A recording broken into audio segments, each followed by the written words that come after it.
आप पहले भी इसकी जांच हो चुकी है।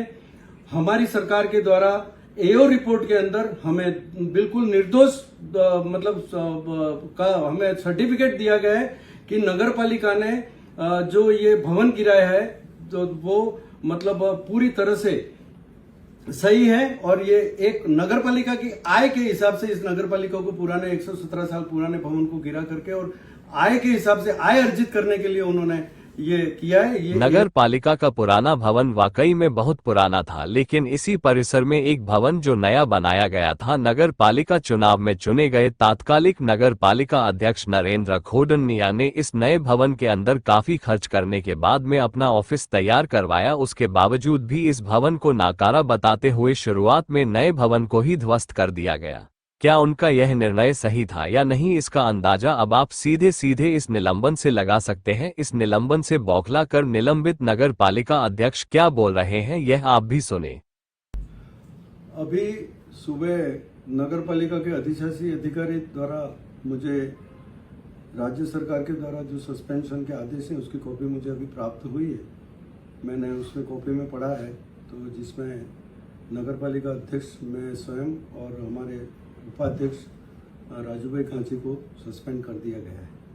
इस विषय में मैं यही कहना चाहूँगा कि ये भारतीय जनता पार्टी के कुछ नेताओं की, कुछ पार्षदों की द्वेषपूर्ण कार्रवाई है और उन्होंने मेरे नगर के अंदर 3500 वार्डों में जो हमने पिछले 4 सालों में विकास के कार्य किए हैं वो उनको पच नहीं रहा है। उस कारण से उन्होंने हमारे पे झूठे आरोप लगाए। सागवाड़ा नगर पालिका भवन जो बरसों पुराना है, 117 साल पुराना है, बार बार पीडब्ल्यूडी के द्वारा भी उसकी रिपोर्टें ली गई पहले के नगर पालिका के द्वारा, और पहले के 3 बोर्डों ने भी ये प्रस्ताव ले रखा था कि ये नगर पालिका गिरा करके नहीं बनाई जाए। हमने उसके जो नगर पालिका भवन हम बनाना चाहते हैं बाजार में है, वहाँ पर हम नीचे तो दुकानें निकाल रहे थे ताकि नगर पालिका की अस्थायी आय हो जाए और उन दुकानों से जो पैसा आएगा उससे हम भवन बनाना चाहते थे। उसमें इन्होंने ये आरोप लगाया है कि 12,000 स्क्वायर फीट का हमारा जो पुराना नगर पालिका भवन है जिसको गिरा गलत तरीके से गिरा है, जबकि हमने पीडब्ल्यूडी की रिपोर्ट ली है। और उन्होंने ये भी आरोप लगाया कि 2017 में कोई एक 1600-1700 फीट का कोई मीटिंग हॉल का भवन बनाया था उन्होंने, वो हमने गिरा दिया है।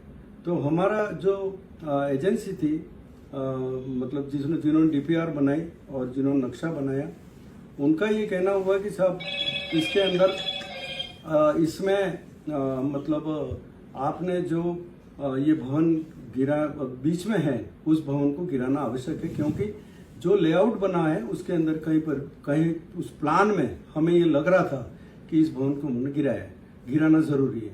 तो हमने पीडब्ल्यूडी से इसकी रिपोर्ट ली।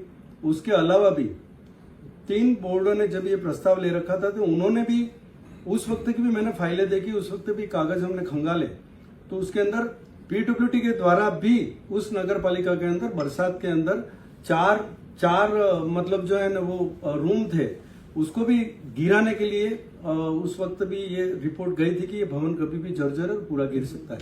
इन्होंने नहीं गिराया और वो स्वतः बरसात में वो गिर गए, जिसकी भी रिपोर्ट, जिसके फोटो भी हमने उस फाइल के अंदर लगाए हुए सरकार को दिए गए। दूसरी बात कि जो राजू मामा को हमने पट्टे दिए हैं, उपाध्यक्ष को जो पट्टे दिए हैं हमने, वो पट्टे बिल्कुल लीगली तौर पे दिए हैं। 69A के पट्टे जो दिए हैं अभियान के अंदर दिए हैं। सरकार के आदेश थे कि आप उस व्यक्ति को पट्टे दे सकते हो 69A का, कि उसको रजिस्ट्री के जो कागज हैं उसके पुलिंद थे उसको बार बार संभालने नहीं पड़े और उन पुलिंदों की फोटोकॉपी निकाल करके और वो नगर पालिका में जमा करा करके उस रजिस्ट्री के एवज में पट्टा ले सकता है। मैंने कोई नगर पालिका की भूमि का पट्टा नहीं दिया है।